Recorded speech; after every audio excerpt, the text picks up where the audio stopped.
Welcome to this Windows channel, and this is a little video on how hacking actually happens.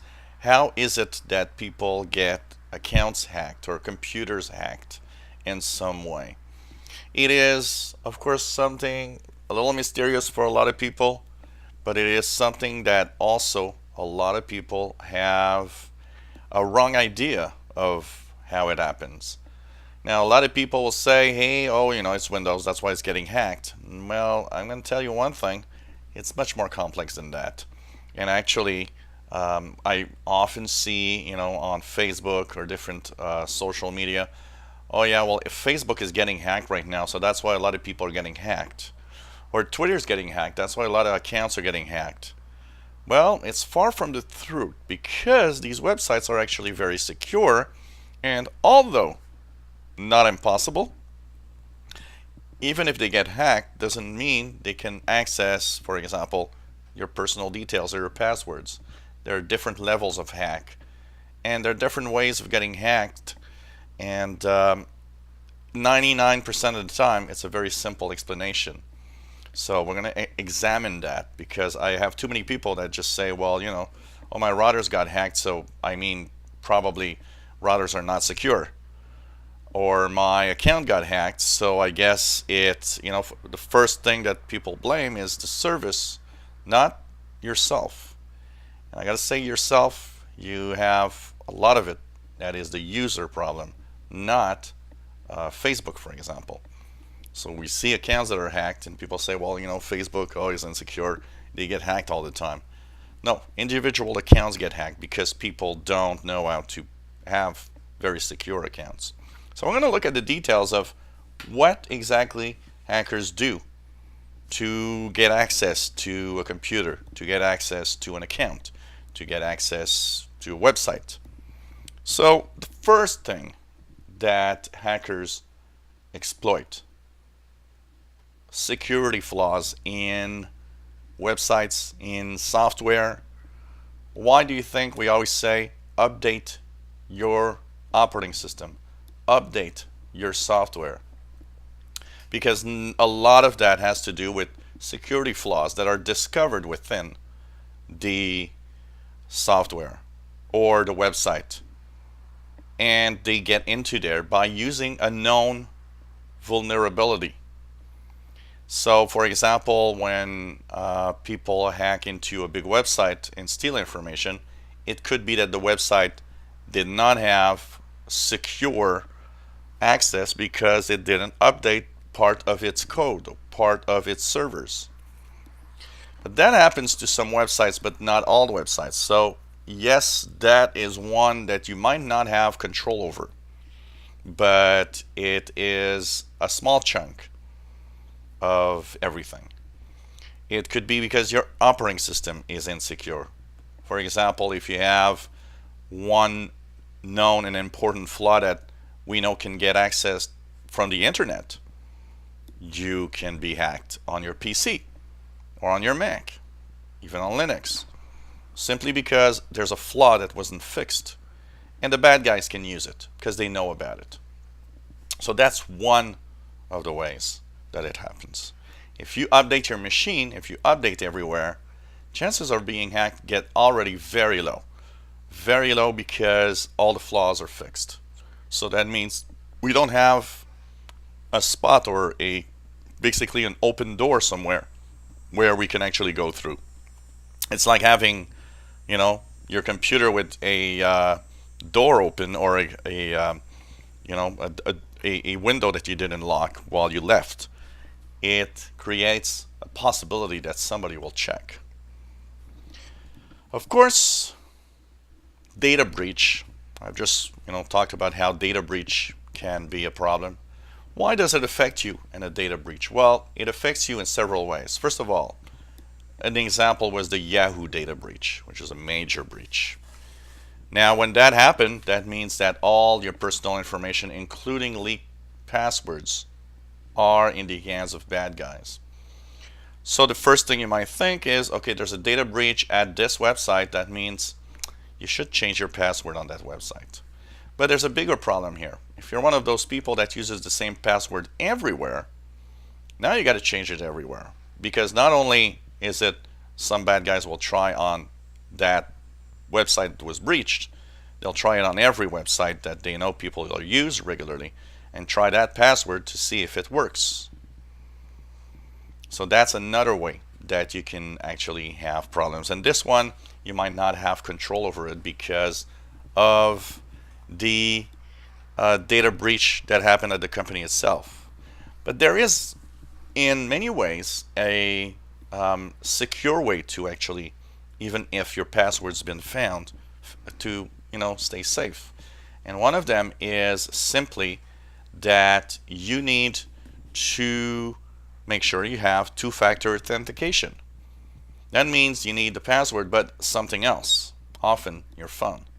So that's a really, really amazing way of getting more secure. Also, make sure that any way of getting in personal questions, for example, that are asked, make sure that they are actually unique to you, that almost no one can really get anything and hack into your system or find your personal information because of that thing, that question that maybe somebody could know the answer. So part of it is up to you also. Social engineering is another way to do hacking. And this is one way of getting into the big systems. Social engineering, as it says here, which is a very, very perfect example, which says the clever manipulation of the natural human tendency to trust. Well, guy calls up IBM. So, for example, let's say somebody would like to hack into Google. What he would do, he would go on a website, Google website, where he sees employee names. And of course, there's a lot of employee names everywhere for every employee or every company around the world, because of course, there's often the list of employees with their, email or a phone number or, all sorts of little details so that they can be reached easily. Now, the hacker will call and pretend to be that person. And you will say, oh, I'm working from home today and I forgot my password to access the office.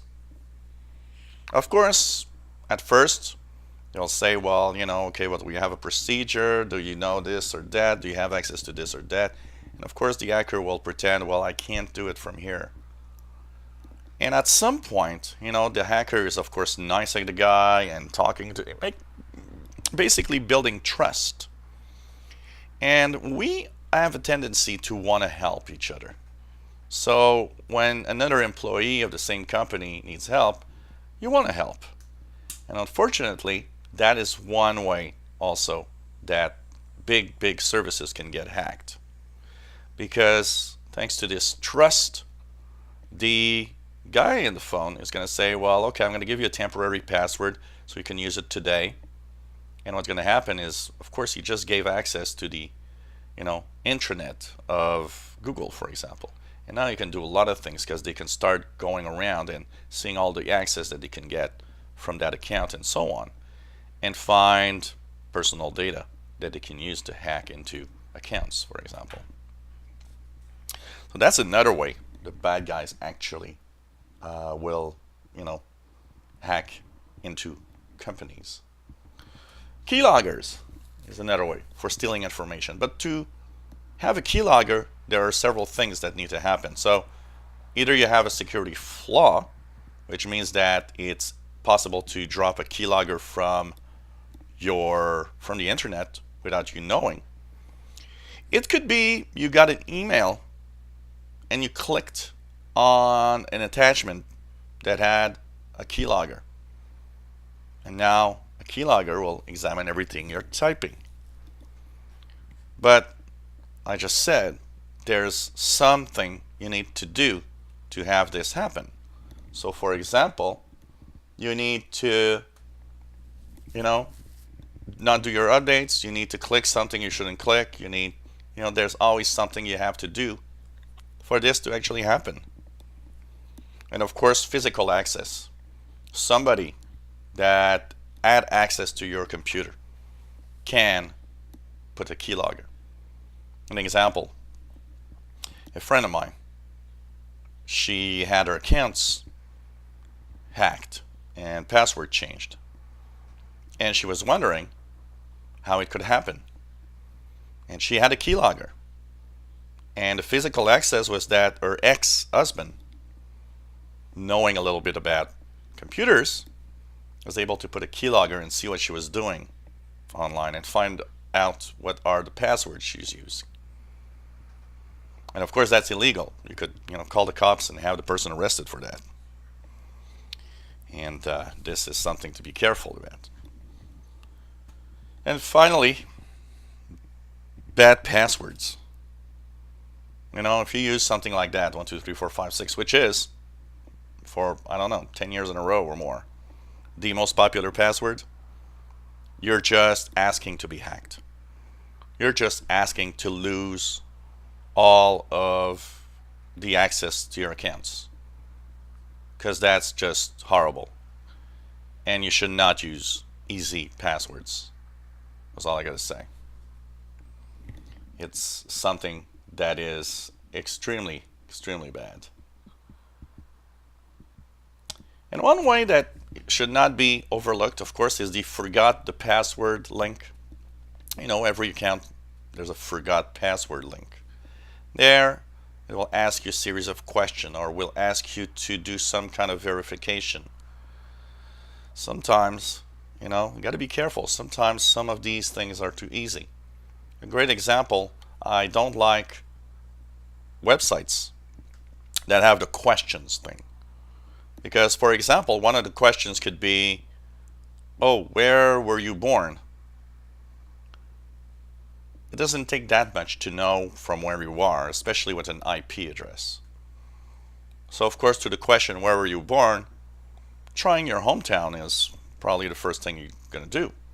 Because there's our chances that that might be it. So that's why security questions I don't really like, unless you choose really awkward security questions with very awkward answers. Now they become secure because nobody will ever find the answers.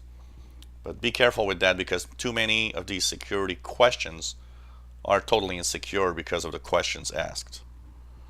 So there are things like that that you got to be careful when you actually use your security questions. And but last but not least, remember that hackers need to find a way to get into your system. They cannot just get into your system like that and presto. It is much more complex than that.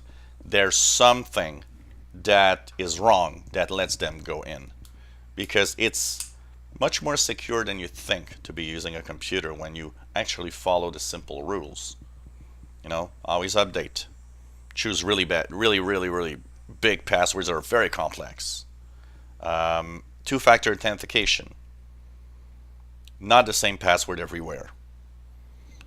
Things like that will help you stay safe.